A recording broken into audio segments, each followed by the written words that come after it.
안녕하세요. 돈 두댓입니다. 오늘의 주제는 지방 대이동의 시대 2부에 대해서 썰을 풀어보도록 하겠습니다.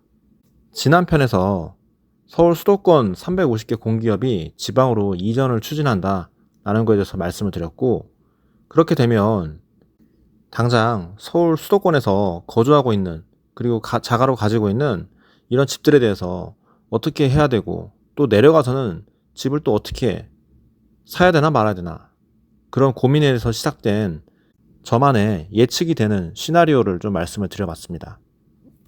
오늘은 지방 국공립대와 수능 입시 제도와 같이 버무려서 이야기를 한번 해보겠습니다. 일단 상당수의 지방 공기업들이 이번 정부에서 이전하는 것은 어쩌면 불가피해 보일 수 있습니다. 그만큼 의지가 굉장하고요. 또 현재의 부동산 상황이 쉬운 상황은 아니잖아요. 굉장히 좀 복잡하게 얽혀 있고 심각한 상황이기 때문에 수도권에 집중된 이런 인구의 과밀을 좀 해소하려는 의지가 굉장히 강한 것 같습니다. 그러면서 지금 공기업 지방 이전에 바로 이전에 나왔던 이슈였죠. 내년부터 지방 국공립대학교 입학한 신입생들은 전액 장학금 지원을 받는다라는 내용이요. 그러면 이번에도 또 한 명의 가상의 인물을 한번 세워보겠습니다. 이 사람은 산업은행의 여의도 본점에서 근무를 하고 있는 사람이고요. 자식이 있습니다. 그래서 중고등학생 자식을 키우는 집안의 가장이고, 또 서울에 예전에 살았던 집인데 그게 많이 올라서 지금은 아파트가 한 20억 정도 하는 아파트를 가지고 있습니다. 사실 서울에 지금 20억짜리 아파트라고 하더라도 강남 서초의 강남권에 있는 아파트가 아니에요. 강남권에 있는 아파트는 훨씬 더 많이 올라가지고요. 이미 30억은 기본 세팅으로 깔고 가고 40억, 50억 바라보는 아파트가 수조 빽빽이라서 그렇고요. 그렇다면 20억짜리 아파트라고 한다면 굉장히 절대 금액 자체는 비싸다고 볼 수 있겠지만, 어떻게 보면 뭐 수도권에서 볼 수 있는 평범한 아파트의 수준이라 볼 수도 있어요.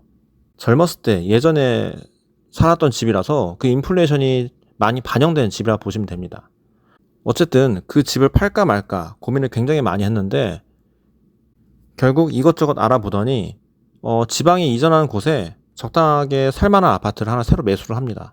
그리고 기존에 살던 서울 집은 반전세로 놓고 월세로 받는 돈은 나중에 세금 종부세를 내는데 활용을 합니다. 충분히 여기까지 보면 뭐 자연스럽고 합리적인 선택이죠. 그쵸? 그리고 자녀는 뭐 지방으로 이전했으니까 학교로 전학 갔으니까 거기에서 나름 또 괜찮은 학교를 좀 알아보고 또 학원가도 알아보고 해가지고 거기서 교육을 시키기로 합니다. 물론 외벌이이지만 뭐 지방에서는 아무래도 물가도 좀 더 저렴하고 우리 가족이 사는 데는 크게 부담이 없는 수준입니다. 나름 서울에 들고 있는 집도 인플레이션에 잘 대응을 해서 물가 상승률 이상으로 자기 혼자 일을 잘 해주고 있고요. 그런데 여기에서 한 가지 걸리는 게 있습니다. 뭐냐면 교육적인 부분입니다. 물론 아이가 공부를 굉장히 잘 해가지고 서울에 있는 상위권 대학교에 충분히 진학할 수 있다면 굉장히 좋겠지만, 또 그게 아니더라도 인서울을 해야 된다는 그런 인식들이 지금까지는 굉장히 강했잖아요. 그래서 인서울을 못 하더라도 수도권에 있는 뭐 유명한 사립대학교를 가든지 그렇게라도 해야 된다라는 인식과 생각들이 많이 강했죠. 그래서 그게 더 머리가 아픈 겁니다. 공부를 굉장히 잘해서 애가 상위권 대학교에 진학을 해서 간다고 한다면 사실 뭐 자취를 하든 아니면 내가 집을 구해주든 방을 얻어다 주든 돈이 충분히 들어간다 하더라도 얘가 좋은 데를 갈 수만 있다면 충분히 기쁜 마음으로 투자를 해줄 수 있을 것 같다는 생각이 들겠죠. 그쵸? 그런데 그게 아니라면 그게 더 머리가 아픈 겁니다. 나는 지방에서 어쨌든 근무를 해야 되는 거고 학교가 그렇게 좋은 학교도 아닌데, 뭐 서울의 상위권 대학교나 알아주는 학교도 아닌데 굳이 거기에 자취를 해가면서 대학을 다녀야 되나? 라는 생각이 들 수도 있다는 거죠. 그런데 마침 여기에 새로운 판이 깔아집니다. 내년부터 지방 국공립대학교 전액장학금이라는 새로운 카드가 들어오게 되는 거죠. 제가 전에 영상에서 말씀드렸다시피 이렇게 새로운 판이 깔려지게 되면 대학교의 서열이 한번 크게 뒤집어질 것 같습니다. 물론 그게 단시간에 급격하게 바뀌진 않겠지만 사람들의 인식 자체가 바뀌게 되는 거죠. 지금까지 대학교는 사립대학교 등록금 기준으로 생각을 했잖아요. 저 대학교 다닐 때 같은 경우는 등록금이 한 학기에 문과에서 350 정도 했었나? 400 언더였던 것 같은데 지금은 더 많이 올랐죠. 그런데 이제 지방 국공립대학교에서 등록금을 공짜로 뿌리게 되면요. 대학교 등록금의 기본값은 사람들의 기본값은 영원 공짜라고 인식이 됩니다. 아니 지방 국공립대학교 여기 인근에 내가 다닌 직장 인근에 여기 있는 대학교를 가게 되면 너 대학교 등록금 공짜야 라는 거죠. 한 학기에 500, 1년에 1000만 원, 4년이면 학비만 4천만 원이죠. 근데 거기에 자취비용까지 더하게 되면 사실 돈이 억 단위로 깨지는 게 맞죠. 그런데 지방 국공립대학교에 진학을 하게 되면요. 한 학기를 다니든 4년을 다니든 기본 학비는 0원입니다. 0원. 대학교 학비가 아예 안 나가고요. 자취비용도 안 나가죠. 그러면 비용적인 재정적인 면에서도 이건 비교가 안 되는 게임입니다. 그러면 수도권에 있는 서울에 있는 공기업들, 굉장히 좋은 공기업들이 많이 있었잖아요. 그 공기업들이 지방으로 이전을 하게 되면 그 공기업에 다니던 재직자 분들 있잖아요.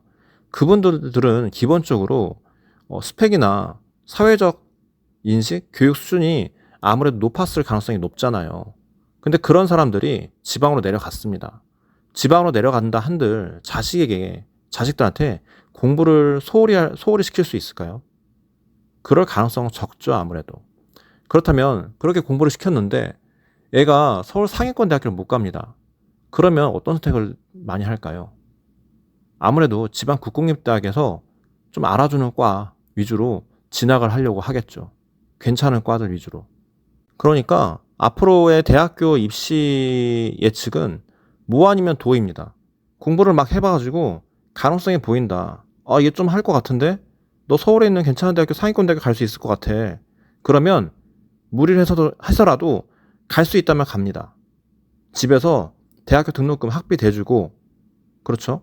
그리고 수도권에 안 산다면 지방에서 공기업에 재직을 하고 있다면 자취비용을 대줄 수 있다면 그래도 보낼 겁니다.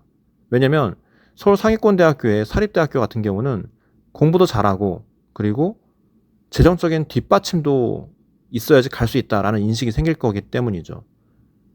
그에 반면에 공부를 했는데 좀 떨어지네. 가망성이 좀 그렇게 보이지 않는데 이렇게까지 가야 되나? 저렇게 학비와 자취비용까지 뭐 돈을 수천만 원 이상 내 가면서 가야 되나? 보내야 되나? 여기 가면 학비 전혀 안 들어가고 공짜고 집에서 왔다 갔다 할 수 있으니까 자취비용도 안 들어가고 얼마나 좋나? 이런 생각이 들 거 아니에요. 그렇죠? 그러면 이 지방 국공립대학교 같은 경우는 서울 상위권 대학 진학은 못하지만 그래도 어느 정도 예전보다 실력이 있는 학생들로 채워질 가능성이 높습니다. 이게 지방 국공립대 전액장학금 지원하고 공기업의 지방 이전하고 같이 맞물리면서 지방 대이동의 시대의 판이 좀 그려지는 것 같습니다. 그리고 이제 앞으로 교육과정에서 수능과 내신을 모두 절대평가로 한다고 했잖아요. 수능에서는 서술형, 논술 문제를 추가를 하고 또 내신과 수능 모두 다 상대평가가 아니고 이제 절대평가로 한다고 합니다. 그렇게 됐을 때 제가 전에 말씀드렸다시피 절대평가로 하게 되면 변별력이 떨어집니다. 학생들의 실력을 변별할 수 있는 검증이 굉장히 어려워지게 되죠. 그러면 각 대학에서는 입시를 위한 또 새로운 전형이 만들어지게 될 거고요. 그거에 대한 대안으로는 뭐 논술이나 면접, 그것도 역량 면접이나 전공 면접, 심화 면접 같이 조금 어려운 그런 디테일을 요구하는 그런 전형들이 대거 들어올 것으로 예상이 됩니다. 그렇게 되면 지금까지의 수능 교육비보다 훨씬 더 많은 교육비의 지출이 필요하게 될 수 있습니다. 왜냐하면 이런 논술이나 뭐 심화 면접 같은 경우는 부르는 게 값이 될 수 있거든요. 뭐 쪽집게 강사라든가 그런 스타 강사가 나오게 되면 뭐 비싼 돈을 내고서라도 우르르 몰려가서 듣기 마련입니다. 그러면 과연 이러한 면접이나 이런 심화 논술 같은 경우에는 뭐 모든 대학이 하진 않겠죠. 국공립 대학 같은 경우는 뭐 국가의 영향을 받게 되니까 이런 전형은 쉽지 않을 거로 예상이 되고요. 오히려 서울 상위권 사립대학교 같은 경우에 이런 정책을 시행할 가능성이 높습니다. 그러면 또 이러한 영향으로 인해서 서울과 수도권에 위치한 핵심 학군가들 있잖아요. 그런 학군가들 위주로 집값이 좀 차이가 날 것 같고요. 또 지방에서도 이러한 양질의 공기업들이 이전을 하게 됨으로써 그 인근에 위치한 쾌적하고 균일하게 조성된 아파트 단지에 학원가까지 끼고 있다면 그 지역 역시 지역의 국공립대학교에 진학을 위해서 많이들 움직일 것 같다라는 생각이 좀 듭니다. 어디까지나 이러한 내용들은 제가 생각하는 한편에 이러한 시각을 가진 사람도 있구나 라고 좀 들어주시면 좋을 것 같고요.